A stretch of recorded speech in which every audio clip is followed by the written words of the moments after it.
Hey everybody, welcome back to Skyrim. We are here at the Forsaken Cave. Now I thought it was called the Lost Cave, but it's the Forsaken Cave. Anyway, this is the home of my absolute favorite shout, or at least one of the three words of my favorite shout, and it's called the Marked for Death. And it is, well, overpowered to say the least. It's amazing. It is a way to just destroy your enemies in no time flat. Of course, it helps to have all three words, but that's easily obtained. This is the hardest of the three to get. One is in the Dark Brotherhood Sanctuary, and one is at the top of the Autumn Watch Tower, I believe it's called. It's just south of Iverstead. And there's a dragon there that conveniently, of course, gives you a soul to feed that shout. All very convenient. And that's probably where we'll go next. Or we'll go ahead and join the Dark Brotherhood. Either or a little of both. I know I have to get to Riften, and while I'm there, there's quite a few things to do in Riften. You can, of course, join the Thieves Guild. Start working on buying a house there if you want. Some other stuff. But at least go kill Grelod the Kind, so we can get summoned by the Dark Brotherhood. Taken to their abandoned shack.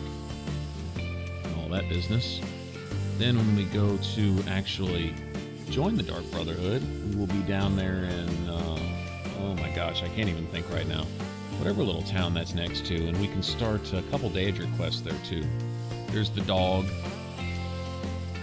that you meet on the road that takes you to Clavicus Vile, and then there's the werewolf in the jail that starts the quest to go do the Hircine quest, which actually gives you 2 rewards. There's 2 Daedric artifacts to retrieve from that one, so that's a good deal. Anyway, that's all down the road. For right now, let's go ahead and delve into this deep, dark dungeon. This is actually a relatively long cave. Here's the actual exit, but of course we can't open it from this side. At least I don't think you can. But I can go ahead and loot these containers, so I won't have to later.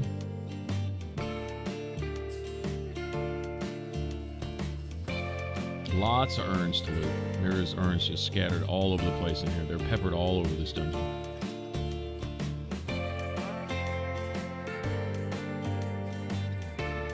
Not too many traps either. 1 or 2 that I can think of offhand. Not too many.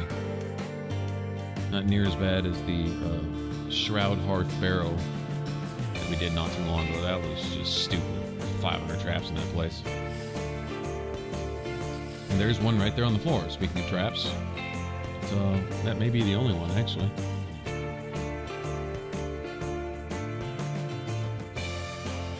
Lots of individual Draugr in here. There's plenty of opportunity to cast Soul Trap, fill some of these junk gems.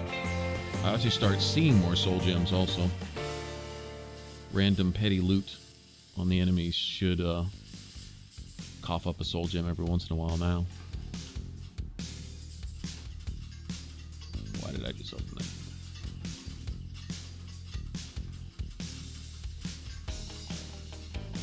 Well, no shortage of darts in that trap, huh?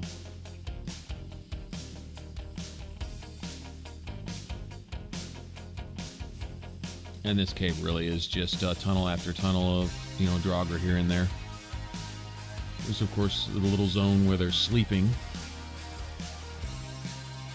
But other than that, they just pop out 1 or 2 at a time. It's really not that big of a deal.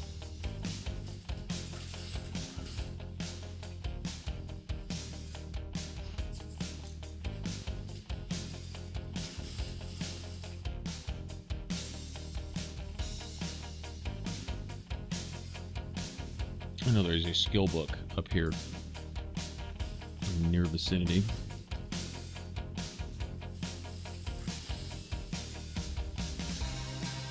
I don't remember exactly where. I've slept since I was last here, so I've forgotten some of this, but I do know there's a skill book. I do know there's a shout.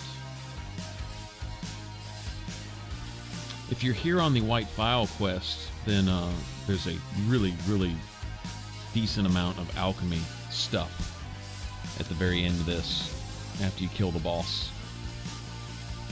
but you have to have Norelian's herbs, his mixture or his incense or whatever it's called. You have to have that to unlock the final door to get the white file. But other than that, I believe you can come to this cave anytime and at least get the shout. I don't think you have to have that quest to get the shout. So I could essentially have come here well before I ever went to Windhelm, but it is just down the road from Windhelm, and I might as well knock out two birds with one stone.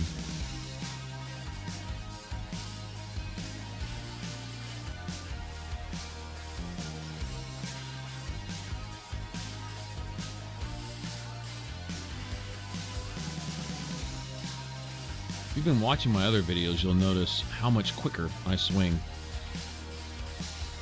Now, it helps that I now have a sword in my left hand, which your offhand weapon dictates how fast you swing. So it is a little faster because of that, but you notice there's far less delay before I actually pull off a power attack. I'm getting to the point where I can essentially spam them. And some more stamina, and maybe a stamina regen enchantment on one of my pieces of armor. Later, when I can make my skill enchantments, or attribute enchantments, whatever they call them, when I can make them a little stronger, a little better, I'll be an absolute beast. Right now, I'm not doing too bad, considering I'm just swinging around 2 iron weapons.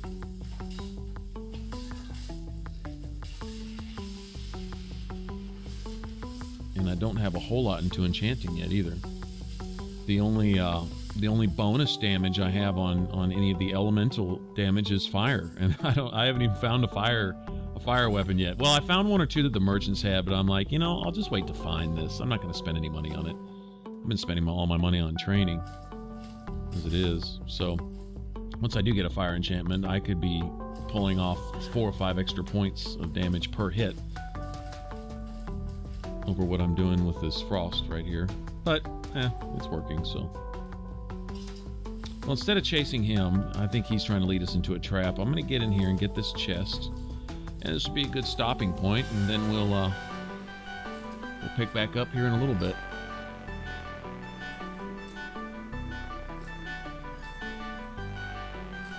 So my lock-picking prowess. All right, there's a chest and a couple urns. Grab our loot and get out of here, and we will carry on in the next one. All right, until then, y'all take it easy. Hey everybody, thanks for watching. I hope you enjoyed it. To watch some more smackdown of our enemies, click on the top box. Go to my channel playlist and browse other game vids, click on the bottom one. And if you like my videos, mash on the subscribe button up top and leave a comment. Alright, thanks again. I'll catch you on the next one.